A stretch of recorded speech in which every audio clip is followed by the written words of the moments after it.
Welcome to History Clips. I'm Mr. Hummel. And I'm Mr. Bueller. And on today's episode, what we're going to be talking about is the causes of the American Civil War. Why? Now, like most conflicts in history, there's not one clear-cut answer where you can say this is why this happens. But rather, there's usually a variety of factors that go together for the causes of conflict between the states. And the Civil War is no different. However, most of these other causes still get wrapped up into one major cause, and that is slavery. What was the cause of the Civil War? Actually, there were numerous causes. Aside from the obvious schism between abolitionists and anti-abolitionists, economic factors, both domestic and international, played a significant... Yeah. Just say slavery. Slavery it is, sir. Yes, I am a citizen. Slavery debate was between two groups. You have the abolitionists, were people that believed in abolishing slavery, and the anti-abolitionists, were normally the slave owners supported. And despite these two groups coming from similar cultural backgrounds of mostly Western Europe, even being in similar social classes of upper middle class to wealthy class, they still have decided that this is going to be the issue that's going to separate them into two ideological camps. I happen to like my various smells and germs. But being clean is so much better. Well, says you. I like dirty. Clean. Dirty. Clean. Now, most abolitionists lived in the northern states, and the North doesn't have slavery except in a few states, and even then, those slave populations are very small. And the reason for that is the North decided to adopt more of an industrial factory style of work and industry, which meant you needed skilled laborers to make that money. In the South, on the other hand, it's agriculturally based. So they needed a lot of low-paying or no-pay people to continue working in the fields. All right, let's see what the old girl can do. It doesn't sound very tractory. Hang on. And there. Now we're talking! Dad! Go get Lassie! Lassie? I mean Lisa. You're not gonna grow nothing on the old Simpson place. That's why your daddy abandoned it. Oh, what do you know? Well, I know your soil pH is up around 9.6, and you need a 7 to 8 max. Oh, that's just superstition. You watch me. I'll grow something out there. Not if you're planting gummy bears. Don't!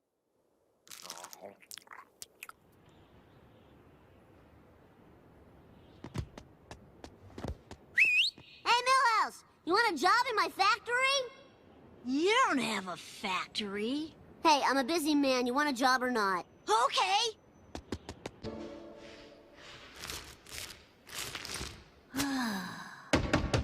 Get to work!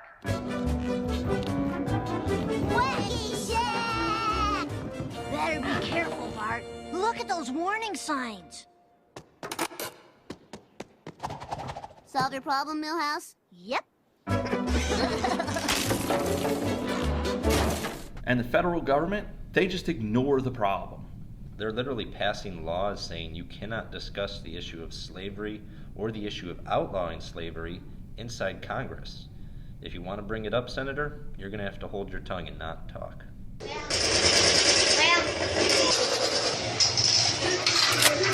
Sayang. Now, there are several issues that are going to arise during this time period that are going to raise the tension between the free states and the slaveholding states. And one of those is the Fugitive Slave Act. This law was written by the federal government that either A, forced the North into returning slaves to the South if a slave had made it to the free state, or B, the South could send bounty hunters after slaves that had made it to the free states and could use any force necessary to return these fugitive slaves. But no disintegrations. Bounty hunters. We don't need that scum. Yes, sir. Those rebels won't escape us.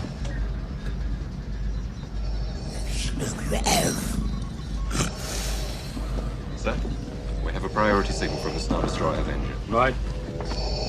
There will be a substantial reward for the one who finds the Millennium Falcon. You are free to use any methods necessary, but I want them alive. No disintegrations. As you wish. Now, the North looks at this as the South is violating our rights to be a free state, You're forcing us to follow your slave laws and capture and return these escaped slaves. And then the South also looks at this as you're violating our state's rights as well, that your free state status overrides our right to own people.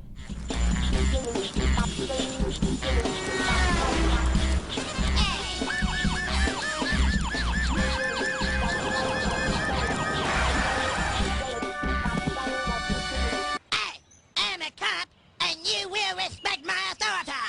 Yeah, right. You better get back to school, little boy. Ow! Hey, what the hell are you doing? You can't do that! Ow! Ow! At this time, an activist for the abolitionist side, Harriet Beecher Stowe, writes a novel called Uncle Tom's Cabin.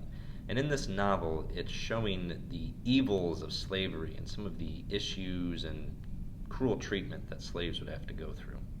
And like typical propaganda, it completely fans the flames of controversy. All in favor? Say die.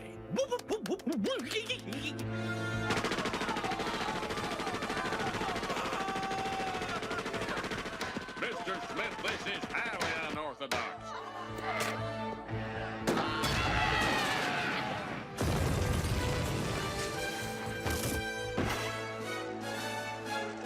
I'm the President of the United States, and I demand to know what's going on here.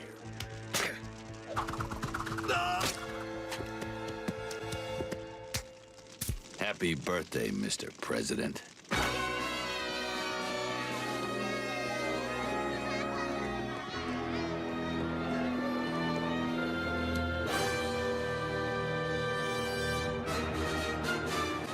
Pretty cool, huh?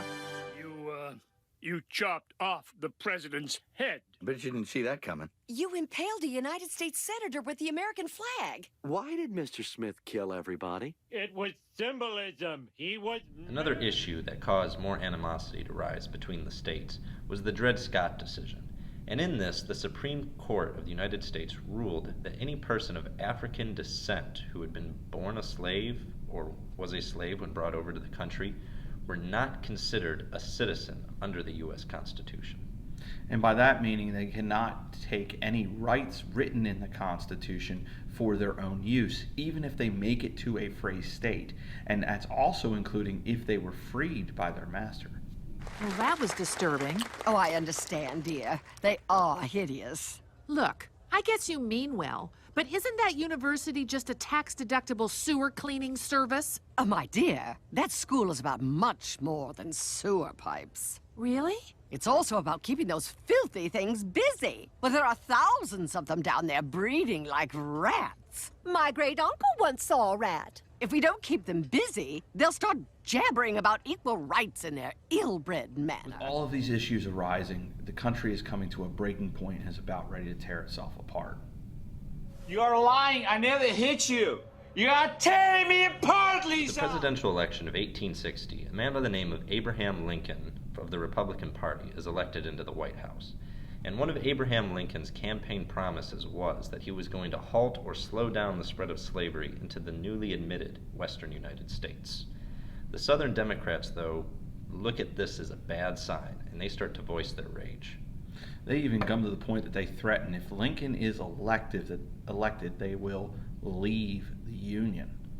Luckily today, we don't act like this anymore. What a great honor to be able to introduce for the first time ever anywhere the 45th President of the United States of America, Donald. On the shoulder. You adjust the microphone as you told, man. For their gracious aid. I am so sorry to my world. I am so sorry to my world. This is not what we want. With the election of Abraham Lincoln, the southern states make good on their threat to leave the Union. They leave the United States. And with that, they have separated themselves and they have formed their own distinct country that they now call the Confederate States of America. And what you see starting to happen is Southern officers who have been born and raised in the South, they resign from the United States Army and they join the Confederate Army.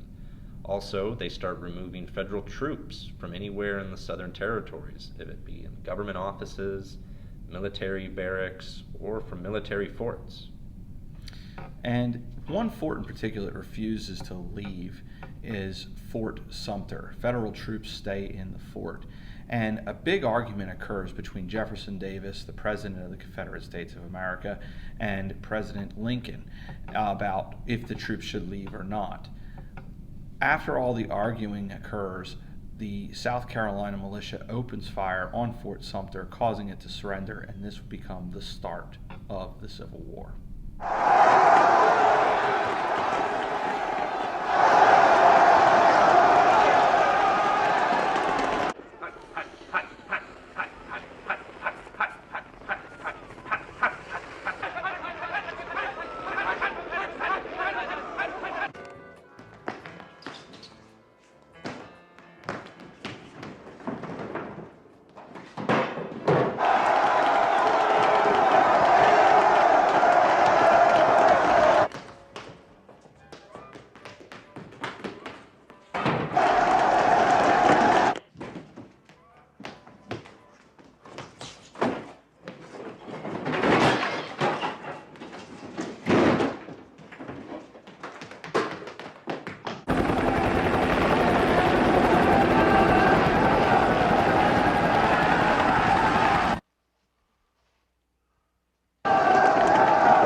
Here is your receipt.